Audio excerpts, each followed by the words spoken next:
Under the header Science for Policy, what are the trends, challenges, and opportunities for the future of science-informed policymaking? Could I ask the rapporteurs for the panel, challenges, trends, now I also have the names here, even better. Leena, I need to get bigger glasses. Leena Sarvaranta, that's you. Please. And Pearl Dykstra, wonderful. Please take place here. Jansz Bujnicki. Is that you? Okay, wonderful. And Scira Menoni, that is you. Well, I heard a bit of applause. I very much like this. Please give a very warm applause to... Also, you almost could give another applause to acknowledge the incredible task it was to sit at the same time on a panel and discuss and take notes for this feedback. So please, another applause to all 12 speakers for this incredible intellectual challenge. And maybe we start immediately, not to lose time. Leena. Leena? How many minutes? How many minutes? 2-ish. Wow. Well, I start by the inclusive approach. Obviously, that's one of my takes. We are very easily talking only about science and policy making, but there are many more stakeholders that need to be taken on board, and governments are not only responding to what comes from science, they also listen to what comes from industry and market and perhaps investment. So, and citizens can have a power to change the market demand. I think it's important. We should ask also how science advice relates to decision-making in industry and in the banks and insurance companies, etc., in the investment branch. And then what I really like, and I would like to emphasize, is the idea of trusted brokers. That's for the JRC and the European Commission. They could act, and they are acting as trusted brokers when we are developing and constructing the European science for policy ecosystem. It should be open and diverse and pluralistic, because then if we have that, we might see more fostering of responsibility and accountability. Leena, thank you very much. Leena, for the panel, challenges, trends and opportunities for the future of science for policy in Europe, that was you. And moving to Pearl Dykstra, for the CAFE session, collective brainstorming on science for policy, challenges, trends and opportunities. Thank you. I want to start by saying that I thought this cafe setup was terrific. I didn't feel like doing it at the outset, but afterwards I went, yes, what a great format. It's a good way to meet people. I haven't seen it. That's... Challenges. One of the challenges, there were many, and most people, or most of the challenges, opportunities, and what was the last one? Challenges were filled in most, but what were some of the challenges? It was the difficulties of what I call alternative sources of knowledge. So it's the lobbyists and the interest groups, and this risk that science is being pulled into value-based discussions. And I see that the chair of my session is looking at me very carefully to see whether I'm representing what was said well. Another challenge was the fragmentation of policy advising, and there was a call, because if you have a challenge, you can turn it into an opportunity, and the opportunity would be to build an ecosystem, yes, an ecosystem of knowledge advice sharing. Turning to the trends, AI and digitization was named as a trend, but that can be, it can be a trend, it can be an opportunity and a challenge. Again, there was talk about a broader knowledge base, not just established science, but also something called indigenous knowledge, or the knowledge of practitioners, which should also be considered.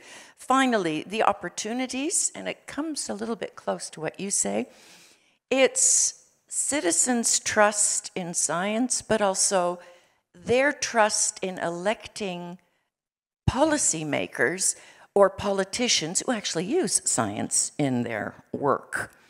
And there was talk about open data and the need for data sharing to have a better empirical knowledge base for policymaking. Paul, thank you very much. And moving immediately to Jansz, I think this was a coffee session, same title, but online. Hence, you're presenting it online. Yes, indeed. And we discussed trends, challenges, and opportunities in science for policy, first globally, and then specifically in the EU and in the member states. And from the discussion, there were three areas that we identified as important for further consideration.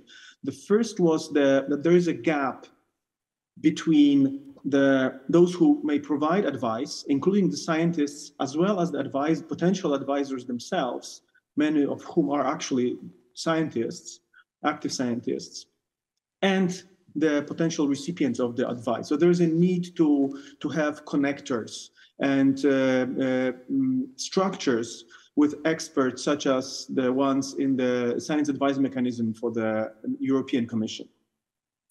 Second, there is a shortage of experts who can bridge the world of science with the world of policy and understand how to provide science advice and how science advice should not be attempted.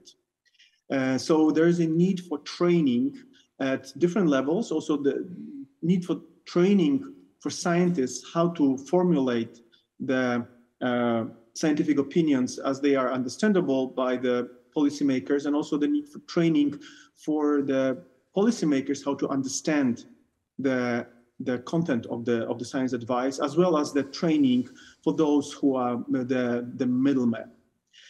Finally, there was from the discussion, it emerged that there is a need for networking, both formal and informal, and the need for information to be provided in structured packages, so that individuals who are interested in getting into the realm of science advice for policy could quickly understand the key issues and to educate themselves and to find networks of peers with whom they could exchange their experience and learn from them. And this networking can be and is required at the level of individuals, and also at the higher level, especially for the member states that do not yet have a strong system of science advice. So here the networking could actually help the member states that do not yet have the structured system of science advice to learn and to network and to use what is already available in the other member states. Jansz, thank you very much. And turning last to Scira on the panel, Challenges and Opportunities for Science for Policy in Crisis. Okay, so the crises that were considered in the panel were those that are most unexampled, unanticipated, full of surprises, but still the idea was that we can prepare for them on the basis of what crises have in common. And the first point that was mentioned is the need of interdisciplinarity, and a very good practical example of how, for example, social sciences could help in better delivering shelters for evacuees in civil protection was provided. And the second point regarded values and scientific evidence. It's not that in crisis one comes after the other or before the other, but that they are tightly coupled. They are tightly coupled because what we decide to do in a crisis and how we decide to manage it is value-laden. But also we decide to manage crisis because of the values we share. But even what is considered and defined as a crisis is value-laden. And in the meantime, how we are working on this nexus between evidence and trust and values is important for the trust in the advice itself and also in the decision making. And this trust was said was not so much in democracy values, but in governing, in the capacity of governments to actually handle the situation. And for this, it's important that advisors, scientific advisors, will be able to acknowledge the uncertainties and ignorance sometimes that are implied in a very challenging crisis. And the knowledge itself is evolving, and being able to communicate this evolution along the crisis is important, as well as trust, which is not a given forever or is not lost forever, but can be managed and regained and maintained. And last point that I believe was important is that as advisors, you are delivering advice not only to politicians, but also to policymakers that can be technicians of policy that have their own knowledge on different files for which you are requested advice. Thank you. Wonderful. Thank you very much, Leena, Pearl, Sia, and Jansz. Thanks for the feedback.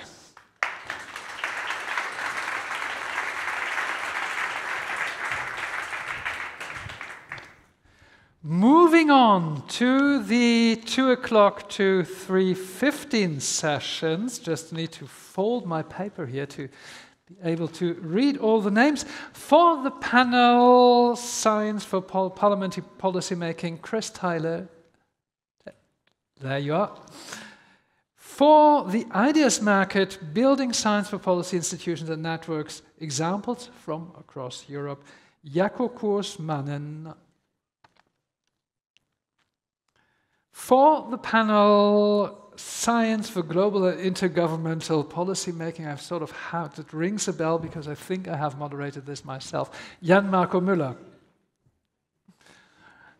And the panel Science Advice in Contested Complexity Lessons from Food Policy, that is Carlos Gonzalo das Neves.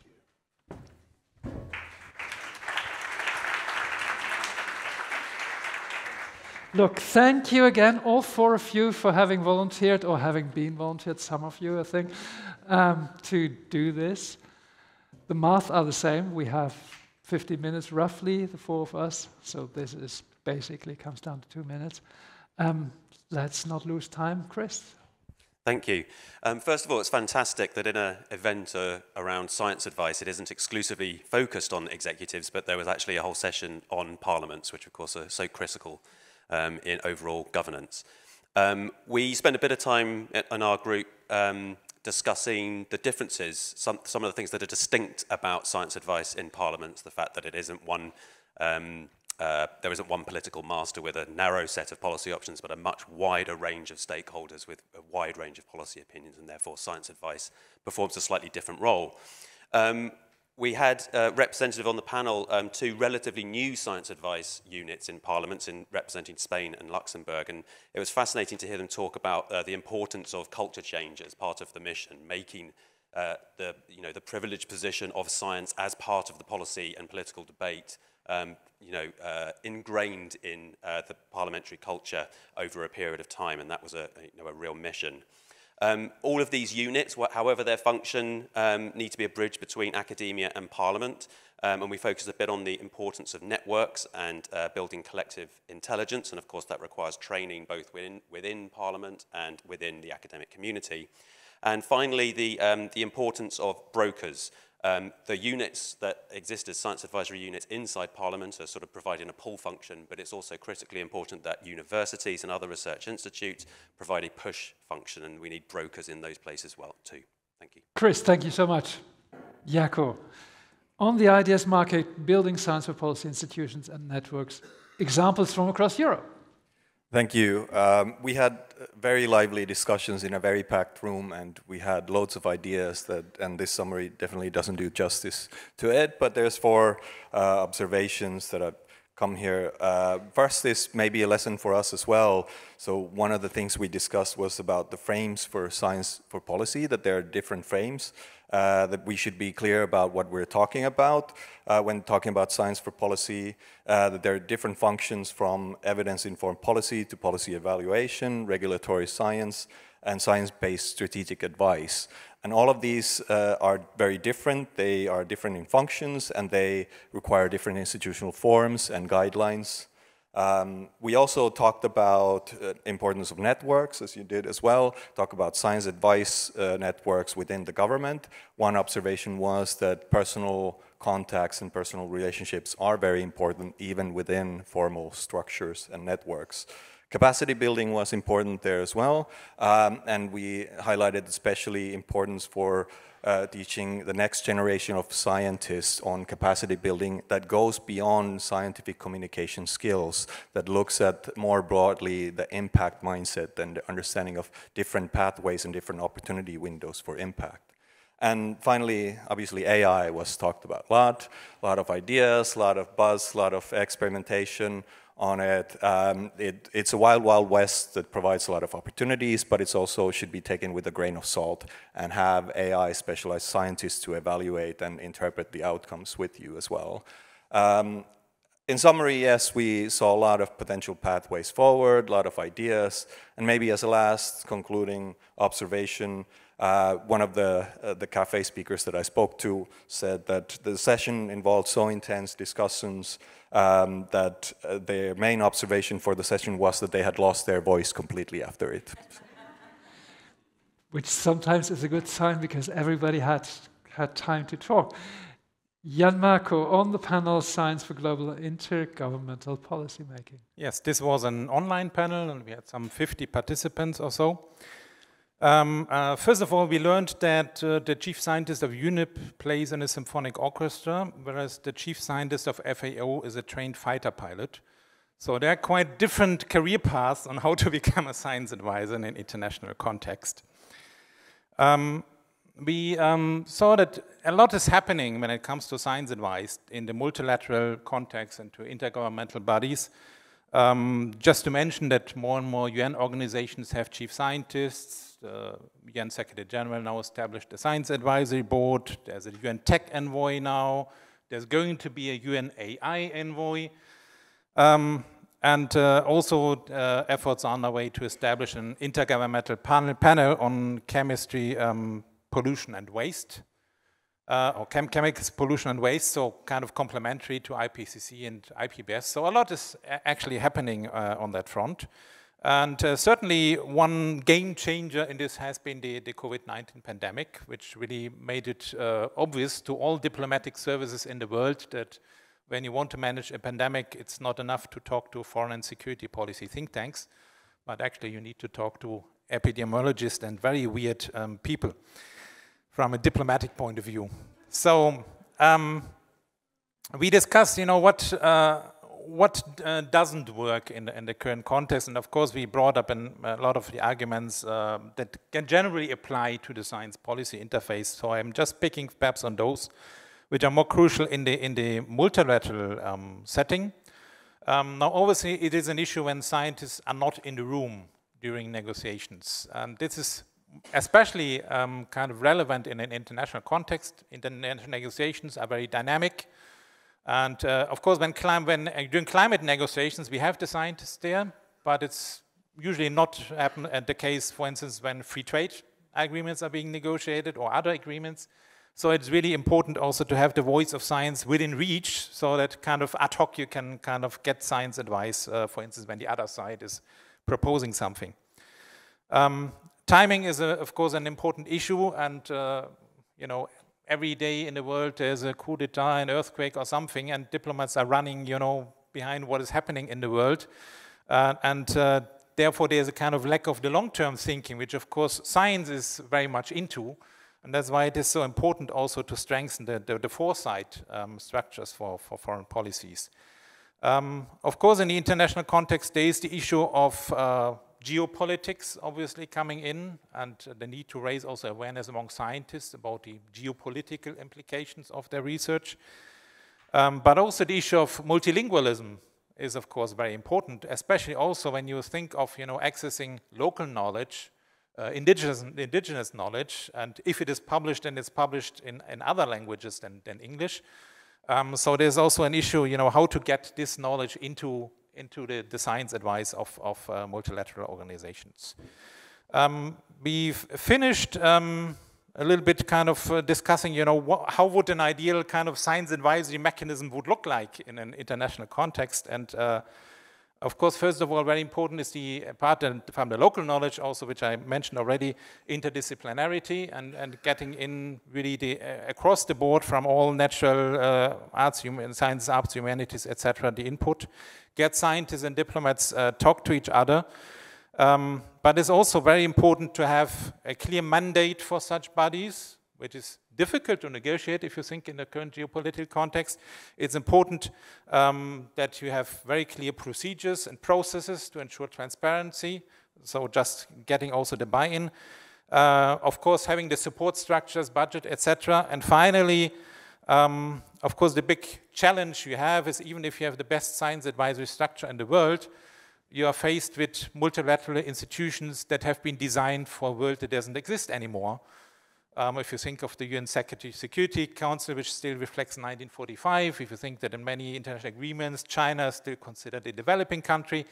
So there's a kind of the reality that, of course, also there's a need for reform of these international organizations, but such reforms take a very long time. And in the meantime, of course, the challenges are very urgent. And a lot. Thank you very much. Carlos, on the panel, Science Advice and Contested Complexity, Lessons from Food Policy.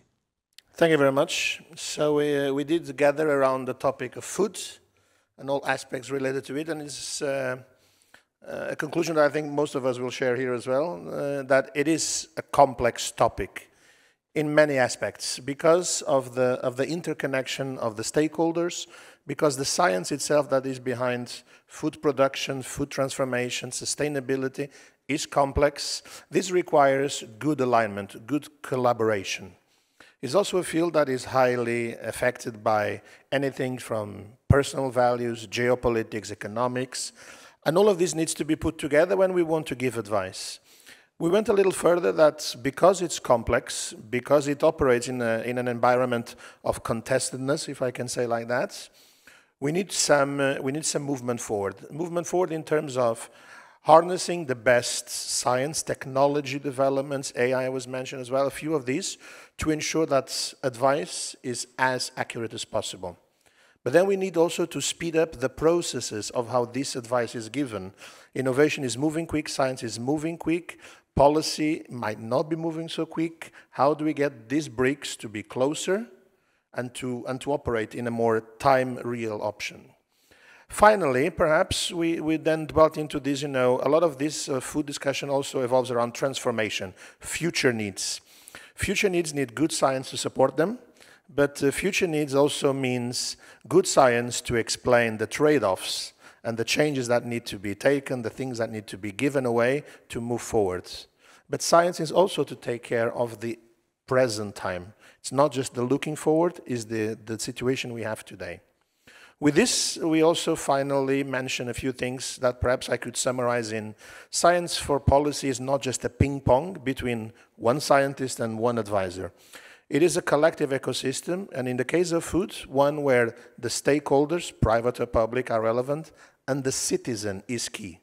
And a lot of the science advice we can give to policy will require making space in our minds to understand this advice.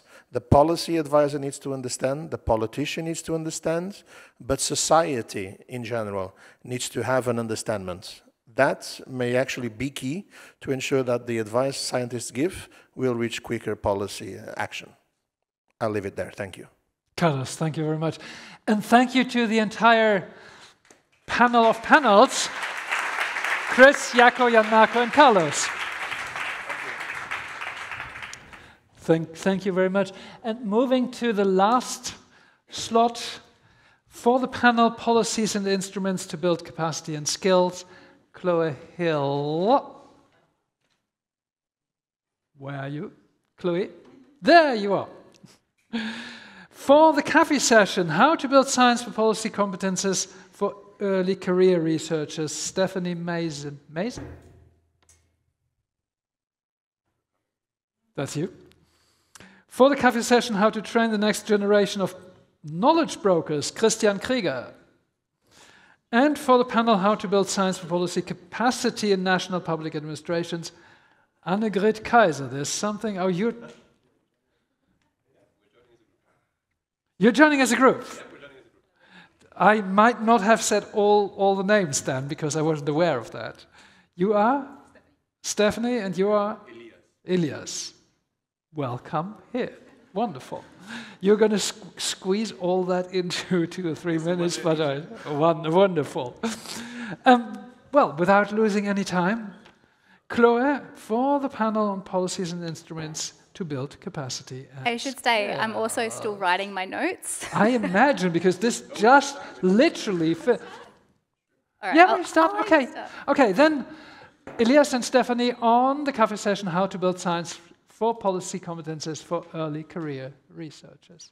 Yes, thank you. So we actually went a little bit 2 steps ahead of that, because we thought it's not only lack of skills that are having a problem in engaging early careers. So we thought, okay, you have the skills, now what? Are there actually opportunities for them to engage? Are there opportunities for them to engage, options for them to pursue as a career? So in this sense, we questioned what are the skills needed, but also how can they receive institutional support?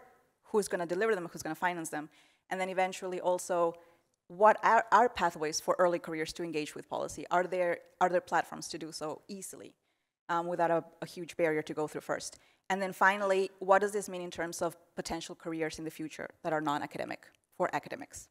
So in answer to that, for the skills, we thought that it is really important first to understand how to distill your research so that it becomes relevant for policymakers.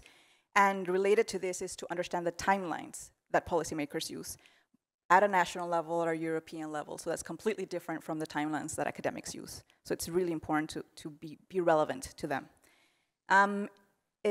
Again, in relation to this is also to be comfortable and to understand that our research is relevant for policymakers. And an answer to that would be to be more transdisciplinary among scientists, because once we can talk to each other and we can deliver a bigger picture, that might become easier for the policymakers to use. So that was one of the answers that we got. And of course, an emphasis on soft skills, so to remain curious, to be patient, and to remain positive. So that's very important, we thought. And in terms of support from the institutions was, of course, to engage early, so master's level, PhD level, that was something that was brought up.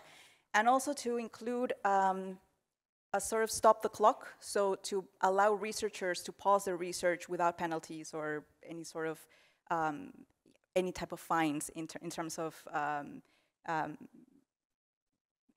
so one of the things that was brought up is also that when you engage outside academia, you might be seen as you're penalized in a way by your peers. So a sort of stop the clock or buffer so that you can indeed take trainings outside academia in a comfortable, safe environment. Yes, so go ahead. Yes, thank you. So I'm covering the points on non-academic career paths and also knowledge among early career researchers on what are the entry points anyway. So like where can I feed my science into the parliament, into the government, etc.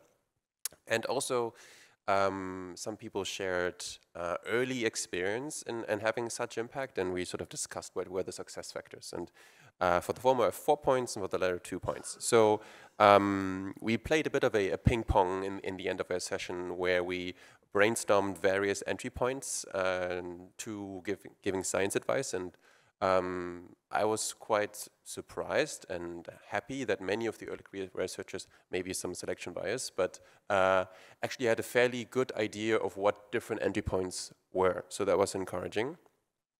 There was practical barriers. So for example, if you know where to look for tenders and call for experts, etc., it might still be difficult for you to sort of know how exactly to write a research proposal for that purpose, or it sometimes might even be really hard to kind of be up to date on where these calls for experts are published. So universities could potentially support early career researchers more with just bringing these opportunities to the forefront, so you know what's going on. Then people talked about sort of what if you're not a postdoc, so what are like non-academic careers that you can pursue, and people thought about this quite broadly, which was nice. So they thought about you can work in industry, you can work in think tanks, journalism, so like science communication in media was also quite important. So the conceptualization of what non-academic science career means was broad, and yeah, something to the liking of everybody. Finally, we also asked people, what do you think are your limiting assumptions that might stop you from pursuing these non-academic career paths? And one of the things that came up that I think is quite important is this idea that you have failed at academia if you pursue these other paths. And I think this is an important point also for us as this community, as science and policy community, to sort of be a welcoming community to kind of express that it's valuable to kind of pursue these other career paths. And yeah, so that's stigma that's out there that's affecting people. Then on the success factors, people mentioned that this is very much a team sport. So if you want to have impact in science to policy, then it's better to act as a network. And then the second point is, especially early on in your PhD, maybe find institutional partners who you do research with. That'll also be a good entry point. Thank you. Thank you very much. Moving on to the cafe session. I give you a little bit more time. I understand if you're still preparing your notes. Moving to the cafe session, how to train the next generation of knowledge brokers. Christian. Yes, so I had the pleasure of moderating the online cafe on this topic, and we had a nice crowd of 18 people, which is not too bad for the time of the afternoon and the online modality. We kicked off with a great introduction by Gun Rudquist from the Baltic Sea Center, who described a bit her experiences at communicating and transmitting knowledge into policymaking. They have a small outfit at Stockholm universities that has been quite successful in policy engagement. And she identified as prerequisites for efficient knowledge brokerage that you have clear support by the leadership of the university, you have funding and time for it, you have sort of clear objectives, and you have relevant staff, policy analysts, not pure academics, but people that actually have certain skills. Among the skills she identified, and I'll come to the general discussion a bit later, are project management skills, actually, which I found quite interesting, sort of to really systematically plan for policy engagement in the project design, and strategic thinking, to know when to place a piece of science in the policy cycle. In the wider discussion with our 18 participants, 3 skills were actually identified as very important. Systems thinking and the ability to map networks so that you can actually identify, given your sort of limited resources, where to put most effectively your policy engagement resources and your activities. Empathy and mutual understanding, which is something that cannot probably be trained formally, but that requires, for instance, fellowship schemes, etc. So that was also very interesting. And then the importance of visual communication and storytelling, to be able to communicate, to sort of transcend between the two communities. So these were sort of the top 3 skills that were discussed. Who could help was also one of the questions. Who could be responsible? There was more general request to build capacity for training at universities, because many of the participants came from the science supply side. So there wasn't sort of a specifications of who should do it, but just that university management, research council, research funding organizations should make available funds to build up little outfits like the Baltic Sea Center to promote knowledge brokerage. And that was it from our panel. Thank you very much. Thank you very much. For the panel, How to Build Science for Policy Capacity in National Public Administrations, Annegret Keizer. Thank you very much. I'm realizing that I'm standing between you and the drink, so I'm tempted to give a very short summary in one word, and that is, this was a panel about inspiration. But it was a panel, a hybrid panel with experts from the JRC and the OECD, and from 3 member states, the Czech Republic, Greece, and the Netherlands. And we started with the realization that all member states and all task for evidence-informed policymaker, we have shared challenges. Whether it's COVID, climate, or fake news, there are similarities in the challenges. But the second conclusion was that there is no perfect model for evidence-informed policymaking. What works depends on the national context, the national setting. So there's variation. And I think that shows again that the dichotomy between science and policy that we often refer to does not do justice to what we see in reality in a lot of member states. There's a lot happening in between. So, but what was interesting, if you look at all these differences, there were also some interesting similarities.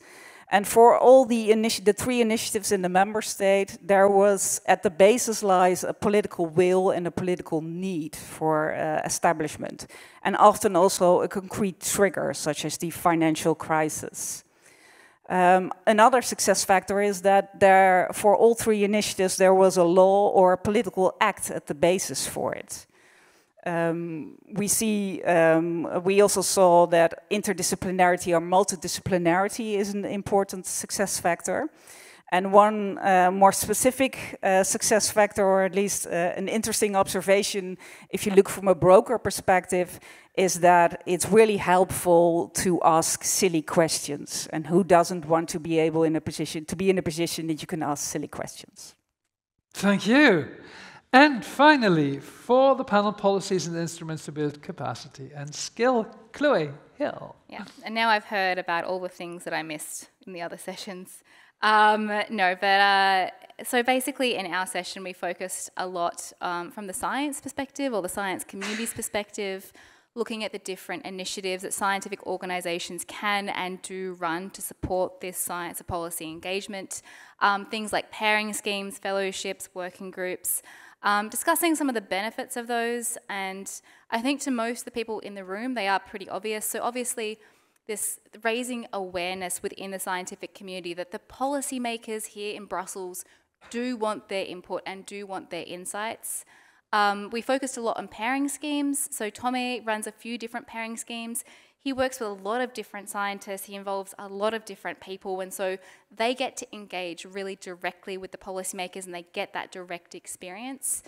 But even for smaller pairing schemes that pair 1 or 2 scientists with an MEP or someone else who's working in the commission, even if only 1 or 2 scientists are selected at the end of the day, it still demonstrates to the scientific community that there is this public will of the policymakers to engage with them.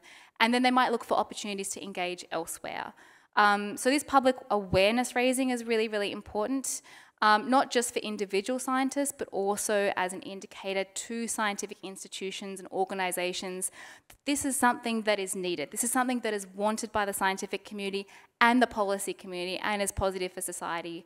And so I think what we ended up coming to the conclusion of, there are more of these pairing schemes, more of these fellowships, these working groups, these task forces being created as a result. There are still some challenges, and we talked about those a little bit as well. So challenges are things like trying to measure the impact of these initiatives and of these pairing schemes, of these fellowships. What is the output of them? And even a task force that gives in a white paper and maybe sees that, a sentence of this white paper is in a legislation, you still can't claim that as impact. And so that was one sort of discussion topic where if you can't see impact as an individual scientist, maybe that's a little bit disheartening. Maybe we have to reframe what policy engagement is for scientists and make sure their expectations aren't too high. But on an institutional level, it's also a challenge, because if these institutions can't see the impact this policy work has, they might not be encouraged to do it. And how do we encourage institutions to do it if it can't be measured or recognised? And that also feeds into this whole issue of publish or perish that the academic community still has, less so than before. There is discussions about it. There is work being done on it, particularly in terms of like the research assessment reform that is currently being discussed and taking place. So things are changing. There is a lot more interest from the scientific community on an individual level as well as an institutional level to make these changes to engage. But we still have to push a little bit harder. And that also feeds into the importance of this knowledge broker role as well. And it's been talked about probably all day. Knowledge brokers are extremely important. They are being recognised in the scientific community now. They are being paid as well. We have people like me who get paid to do this work, which is fantastic. We should pay more people like me. That'd be great. But we still need to make sure that these scientific institutions are aware that these roles do exist. Maybe they can create them within their own institutions. And I think that's also about information sharing as well. There was also some discussion about the skills. I won't go too much into that because we've already discussed it a little bit, but the skills that are necessary for scientists to develop, how they develop these, the importance of interdisciplinarity as well in terms of when we're providing science advice. That's really important. Again, already mentioned, so we won't go into that. But on top of skills, it was also the practicality of actually doing the work. It's one thing to teach scientists the skills they need to engage effectively. It's another thing for them to actually do it in practice. And to do that, again, this role of the knowledge broker is really important to hold their hand and make sure for the first few steps that they have someone they can ask questions to make sure the work they are doing on this science policy interface has as much impact as it can and is actually effective and relevant for the policymakers they're communicating with. The final question, or one of the final questions that we had, was actually about how do we scale these pairing schemes up a little bit more. So pairing schemes to set up do take a lot of work. You don't need to reinvent the wheel to create your own pairing scheme, but you do need someone to be on that interface. How do we get more scientists involved in them from all different disciplines?